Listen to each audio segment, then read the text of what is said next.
한적한 시골 마을, 성우는 대도시에서의 번잡함을 피하고자 가족과 함께 이곳으로 이사 왔습니다. 이 마을은 아름다운 자연 경관과 더불어 친절한 이웃들로 가득 차 있었지만 하나의 미스터리한 전설이 있었습니다.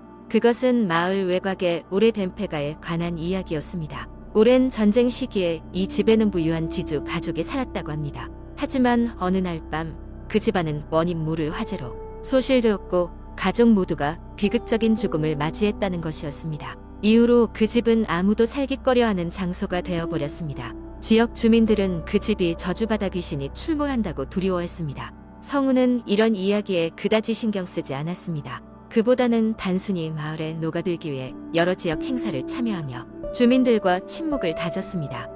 그러던 어느 날 성우의 딸인 지은이는 학교에서 돌아와 친구들과 함께 그 집에 갔다가 희미한 소리를 들었다고 말했습니다. 그 소리는 마치 누군가의 울음소리처럼 애달프게 들렸다고 했습니다.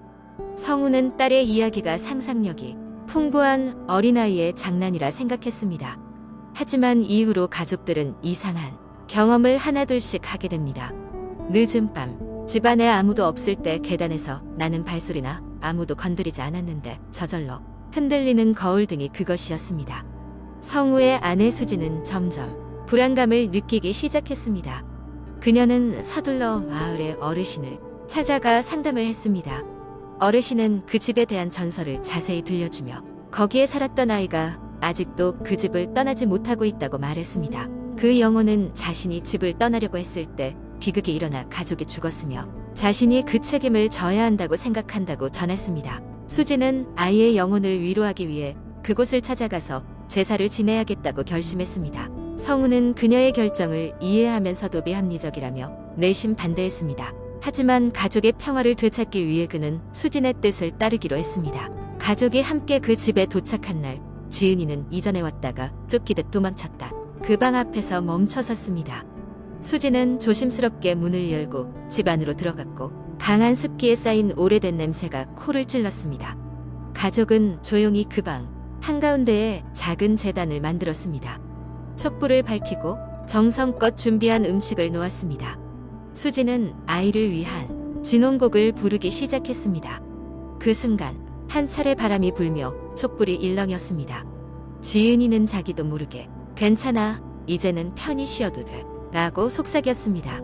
그날 이후로 가족의 집에서는 더는 이상한 일이 벌어지지 않았습니다. 마을 사람들은 성우의 가족이 귀신을 달랜 것이라며 안도했습니다. 결국 시간은 흘러 마을 사람들에게서도 폐가에 대한 사고는 거의 잊혀졌습니다. 하지만 때때로 지은이는 산들바람이 부는 날이면 마치 누군가가 그녀에게 속삭이는 듯한 친근함을 느끼곤 했습니다. 그리고 그럴 때마다 그녀는 마음속으로 그립지만 이제는 안녕이야 라고 조용히 대답하곤 했습니다. 이제 그 집에서의 일은 전설로만 남아있을 뿐 그 마을은 여전히 평화로운 산골 마을로 남아있습니다. 그 찾지 않은 폐가와 함께 말입니다. 두 번째 이야기. 며칠 전 나는 친구들과 함께 서울 외곽에 위치한 오래된 민속촌을 방문했다. 우리 중 한 명이 그곳에서 찍은 사진을 봤는데 어딘가 오싹한 기운이 흘렀고 모두 그곳에 한 번은 가보고 싶다는 생각이 들었다. 그렇게 우리는 주말을 맞아 차를 몰고 민속촌으로 떠났다. 민속촌에 도착했을 때는 이미 해가 저물어 있었고 주변은 어둠으로 가득 찼다. 우리는 손전등을 준비해 불을 밝히며 발걸음을 옮겼다. 옛날 건물들이 늘어선 골목길을 걷는데 왠지 모르게 누군가 우리를 지켜보는 듯한 기분이 들었다. 우리의 발소리 외에는 아무런 소리도 들리지 않았고 바람이 살짝 불어오는 소리만이 주변을 감쌌다. 그러던 중 우리는 한 크고 오래된 한옥 앞에서 발걸음을 멈췄다. 건물 안에서는 왠지 모를 한기가 흘러나오고 있었다. 친구들은 호기심에 설치된 작은 문을 열어보자고 했다. 나는 찜찜한 기분이 들었지만 친구들을 따라서 문을 열고 안으로 들어섰다. 집안은 먼지로 가득 차 있었고 낡은 나무 마루는 삐걱거렸다.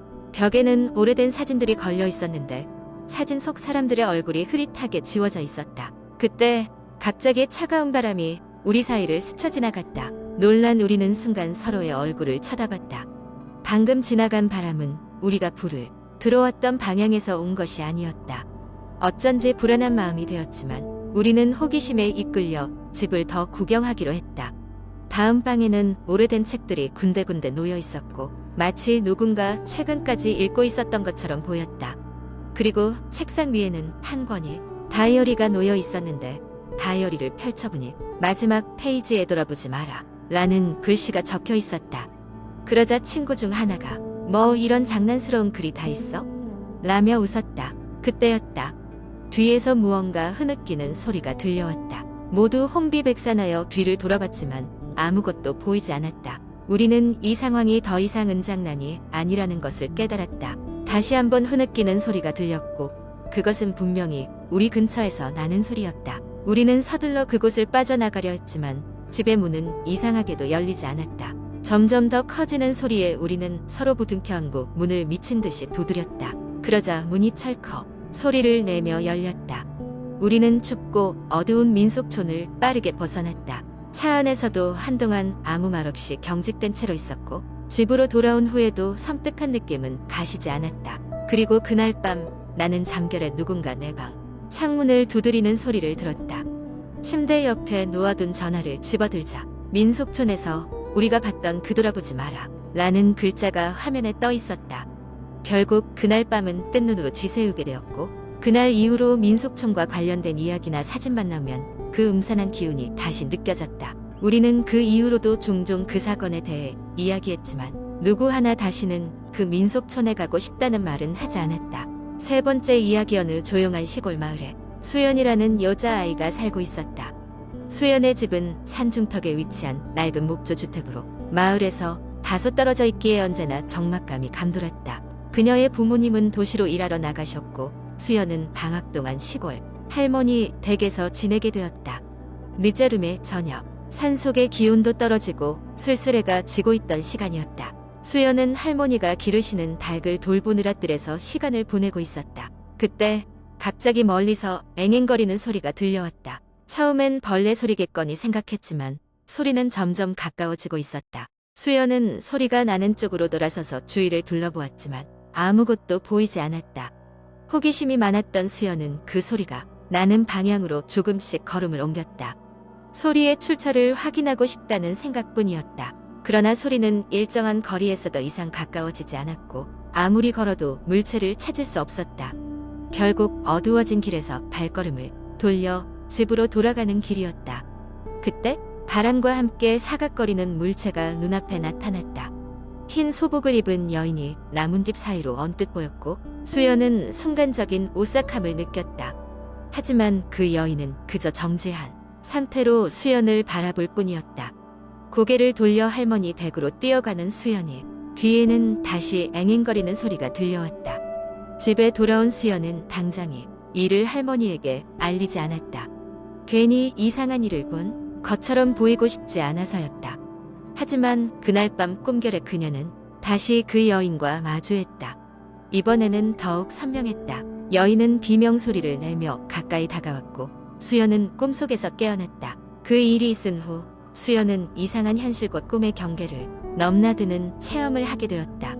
매일 밤 같은 시간에 동일한 장소로 가고 싶다는 충동이 일었고 그 여인이 나타날 것만 같았다. 할머니는 그녀의 상태가 걱정되어 마을의 노신과 상담하기로 하였다. 노신은 마을 내에서도 오래된 전설을 잘 알고 있는 분이었다. 그분은 수연의 이야기를 듣자마자 그가 전에 들었던 비극적 사건을 떠올렸다. 여러 해 전 마을 근처의 숲에서 한 여인이 불행한 사고로 목숨을 잃었고 그 장소가 바로 수연이 경험한 곳임을 알게 되었다. 노신의 조언에 따라 수연과 할머니는 그 여인의 혼을 달래기 위해 작은 제사를 지내기로 했다. 그날 밤 할머니와 수연은 여인이 나타났던 장소의 향을 피우고 조심스럽게 제사를 올렸다. 제사가 끝나자 수연은 이상하게도 평온한 기운을 느꼈고 그 앵앵거리는 소리도 더 이상 들리지 않았다. 며칠 뒤 수연의 부모님이 시골로 돌아왔고 마을을 떠나 도시로 돌아갈 시간이 되었다. 수연은 그 여인에게 보내는 작은 안녕을 마음속으로 전했다.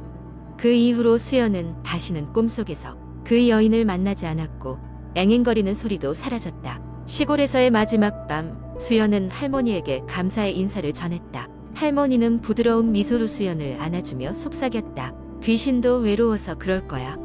잘 달래주면 우리에게도 평화를 주려는 거지. 그 후 수연은 오랜 시간이 지나 마을을 찾았지만 여전히 그 사건이 있었던 날을 잊지 못했다. 마을 산 중턱의 따뜻한 여름바람 속에서 수연은 그녀 나름의 추억과 교훈을 마음속 깊이 새길 수 있었다. 이 이야기는 단순한 전설로 남았지만 어쩌면 우리 각자 곁에 존재하는 무언의 전설을 되새기게 해주는지도 모른다. 네 번째 이야기. 어느덧 가을이 물들어가는 시, 친구들과 함께 휴가를 즐기며 시골로 떠났다. 시끌벅적한 도시 생활에서 벗어나고자 우리는 조용하고 한적한 시골 마을을 선택했다.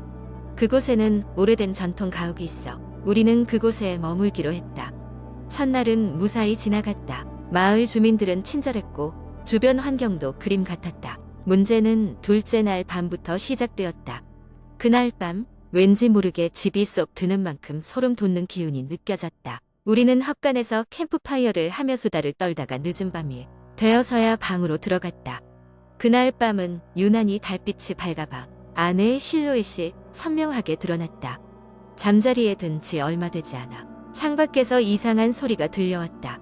바람결에 실려오는 것 같지 않은 그 소리는 점점 가까워지더니 누군가 창문을 두드리는 듯한 소리가 들렸다. 처음에는 바람에 나뭇가지가 부딪히는 소리라 생각했지만 시간이 지날수록 소리는 점점 또렷해졌다.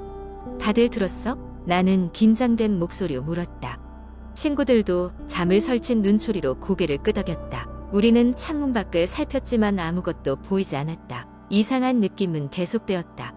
우리는 아무 일도 일어나지 않기를 바라며 다시 잠들려 했지만 이번에는 집 내부에서 이상한 소리가 들려왔다. 그것은 마치 오래된 나무 바닥에서 나는 삐걱거리는 소리 같았다. 소리의 근원을 찾아보기로 한우리는 조심스럽게 방문을 열었다. 복도는 적막했고 달빛이 집 안 곳곳을 은은히 비추고 있었다. 소리가 난 방향으로 다가갈수록 긴장감은 커졌다. 거실에 이르자 우리는 그곳에서 예상치 못한 광경을 목격했다. 낡은 흔들의자에 앉아있는 형체가 있었다. 달빛에 비친 그것은 이곳을 점령한 세월의 흔적을 고스란히 담고 있는 듯했다. 순간 그것이 스르륵 흔들리기 시작했다. 우리는 비명을 지르며 뒤로 물러섰다. 그러나 그 과정에서 한 친구가 발을 헛디뎌 덜컥 소리를 내고 말았다. 그 소리에 반응한 듯한 형체는 갑자기 사라졌고 이상한 정적만이 주변에 감돌았다. 우리는 급히 방으로 돌아와 문을 잠갔다. 그날 밤 이후로도 몇 번이나 유사한 일이 반복되었고 밤이 두려운 나날들이 계속되었다. 마침내 참다 못한 우리는 마을 어르신을 찾아가 이 사건을 털어놓았다. 어르신은 우리의 이야기를 듣고 난 뒤 깊은 한숨을 내쉬며 이야기를 들려주셨다. 옛날 이 집에서는 한 가족이 살았다고 한다. 그러나 불의의 사고로 가족 모두가 목숨을 잃으면서 집은 폐허가 되었다. 그 후로 이곳을 찾는 사람마다 이상한 일들을 겪었다고 했다. 어르신은 이 집 앞에 있는 큰 나무 아래에 가족의 영혼을 달래기 위한 작은 제단을 만들어 주었다며 그곳에 가서 이 집을 조심스럽게 떠나겠다는 인사를 하고 가면 더 이상 이런 일을 겪지 않을 것이라고 주원했다. 우리는 그 말을 듣고 제단에 가서 조심스럽게 인사를 드렸다. 그러고 나니 더 이상 이상한 일은 일어나지 않았다. 휴가가 끝나갈 즈음 우리는 마지막 밤을 보내기 위해 다시 용기 내어 그 집을 돌아보았다. 하지만 이제는 따뜻한 기억만을 간직한 채 돌아올 수 있었다. 마을을 떠나는 길목에서 차를 타고 마지막으로 집을 바라보는데 마치 그 집이 우리에게 손을 흔들어주는 듯한 기분이 들었다. 그 여행 이후로도 우리는 이따금씩 그 집에 대해 이야기하곤 한다. 그때의 공포가 믿을 수 없게도 지금은 하나의 추억이 되어 마음 깊은 곳에 자리 잡고 있다. 이를 통해 우리는 알게 되었다. 때때로 두려움마저도 시간이 지나면 추억이 될 수 있음을. 이는 단순히 만들어진 이야기일지 모르지만 그때 그 기묘한 느낌은 아마도 우리 모두의 마음 한구석에 영원히 자리 잡고 있을 것이다.